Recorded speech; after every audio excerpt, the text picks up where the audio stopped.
ఒక సినిమాలో full length character మీది. ఈ సినిమా నాకు అసలు ఫస్ట్ ఓపెనింగ్ సీనే, ఆ 2 సీన్ల తర్వాత థర్డ్ సీనే మీది కదా, టైటిల్స్ తర్వాత వచ్చే ఫస్ట్ సీనే అది. సో అక్కడి నుంచి ఎండింగ్ వరకు ఫుల్ లెంగ్త్ క్యారెక్టర్, ఎన్నో డైలాగులు, చాలా మొత్తం తెలంగాణ యాక్సెంట్లో, అది టోటల్గా తెలంగాణ యాక్సెంట్ మీకు చెప్పాల్సిన అవసరం లేదు. బట్ స్టిల్ ఒక ఫుల్ లెంగ్త్ క్యారెక్టర్. పైగా ఆ సినిమా చూసి వచ్చిన తర్వాత అందరూ అన్నది ఏంటంటే, ఈ సినిమాలో హైలైట్ 3 క్యారెక్టర్స్. ఒకటి భరణి గారిది, ఒకటి వెన్నెల కిషోర్ది, ఒకటి శ్యామలది. ఐఎమ్ హానర్ కదా. అది మీ చెవిలో పడ్డదా? నిజంగా పడ్డది.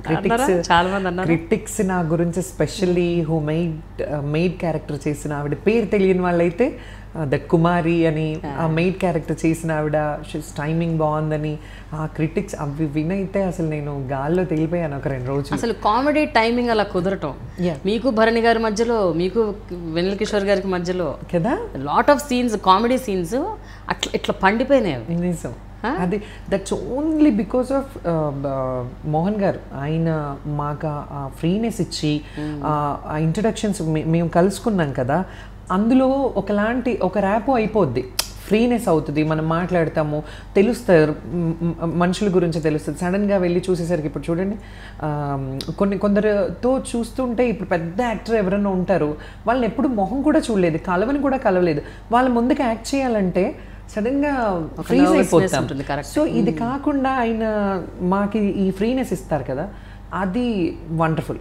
బట్ ఇంకోటి ఏంటని చెప్పనా, ఇందులో 12 to 13 క్యారెక్టర్స్ ఓవరాల్గా కలిపి ఒక 12-13 క్యారెక్టర్సే ఉన్నాయి.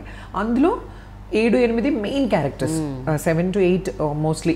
3 పేర్స్ అంటే 6 ప్లస్ ఇంకో 2-3, ఒక 9 క్యారెక్టర్స్ ఇంపార్టెంట్ క్యారెక్టర్స్. ఆ క్యారెక్టర్స్ని నమ్మి స్క్రిప్ట్ ఇస్తారు చూడండి, ఎవరు చేయరండి అలాగా. ఎవరు అంటే ఒక చిన్న మొక్క స్క్రిప్ట్లో ఒక పేజ్ అయిపోతే కూడా అంత ఇదిగా ఉంటారు, కానీ ఆయన ఆ సినిమా బుక్ని ఇచ్చేస్తారండి. నాకు తెలిసి అయితే, నాకైతే వేరే వాళ్ళ గురించి నాకు తెలీదు, ఆయన అందరికీ వేరే వాళ్ళ గురించి తెలియదు, అందరూ ఉన్నాం కాబట్టి అందరికీ వాళ్ళ రోల్ తెలుసు, వాళ్ళ కథ, వాళ్ళ రోల్ కాదు, మీరేం చేస్తారో తెలుసు, నేనేం చేస్తాను, సినిమా అంతా ఆ బుక్లో ఉంటుందండి. ఆ బుక్ని ఇవ్వడం ఎంత నమ్మితే ఆయన ఇస్తారండి. అండ్ నిజంగా మేము కూడా ఆయన నమ్మకాన్ని నమ్ము చేయకుండా, అసలు నాకైతే అది టఫ్ టాస్క్ అది. బికాజ్ నేను ఏదైనా ఉంటే అందరితో షేర్ చేసుకునే వరకు నాకు పొట్టులో ఉండదు. నేను ఎలా అంటే, నా క్యారెక్టర్ చెప్పొద్దు, నా క్యారెక్టర్ చెప్తే తెలిసిపోతుంది, నేను సినిమా చేస్తున్నానంటే మళ్ళీ మీడియాలో షీఈస్ డూయింగ్ మూవీస్ అని అది ఇదని వస్తుంది. ఇవి కాకుండా ఆయన చెప్పారు ఫస్ట్ డేని, మీరు కొంచెం అది బయటికి చెప్పకండి, అదొకటి మాట అన్నారు ఆయన. చెప్తే క్యారెక్టర్, మనం అనుకున్న క్యారెక్టర్ రివీల్ అయిపోతే బాగుండదు, మిమ్మల్ని సీక్రెట్గా రివీల్ చేద్దాం అనుకుంటున్నానని. ఆ సీక్రెట్గా ఎలా రివీల్ చేశారంటే, నా హ్యాండ్స్ పోస్టర్స్లో కనిపిస్తాయి, ఆయన విజన్ చూడండి నిజంగా. ఈ హ్యాండ్స్లో అన్ని దారాలు వచ్చేసి ఇలా ఉంటాయి, ఆ క్యారెక్టర్స్ అన్నీ అందులో ఉంటాయి. తోలుబొమ్మలాట అంటారు కదా, వీటిని అన్నీ ఆడిచ్చేది ఈ చేతులు. జనాలు క్లిక్ అవ్వదు, సినిమా చూసాక అనిపిస్తుంది ఈ వేళ్ళు నావి, ఆడిచ్చింది సినిమాలో అంతా, అన్ని క్యారెక్టర్స్ మలుపులు తిరిగాయంటే she's playing the game, cards game లాగా అలా చేశారు. నా వేళ్ళని నేను కిషోర్ని ఇలా పట్టుకుంటాను అనమాట, జస్ట్ ఒక 2 వేళ్ళు దాన్ని తీసి, అసలు ఎంత బ్యూటిఫుల్గా ఆ థాట్, ఆయన్ని ఇలా అదేంటి కార్టూన్స్లో ఉంటాయి కదా అలా లిఫ్ట్ చేయడము. నిజంగా ఓన్లీ హ్యాండ్స్, నేను బాధపడేదాన్ని ఏంటి నా హ్యాండ్సే చూపిస్తున్నారని.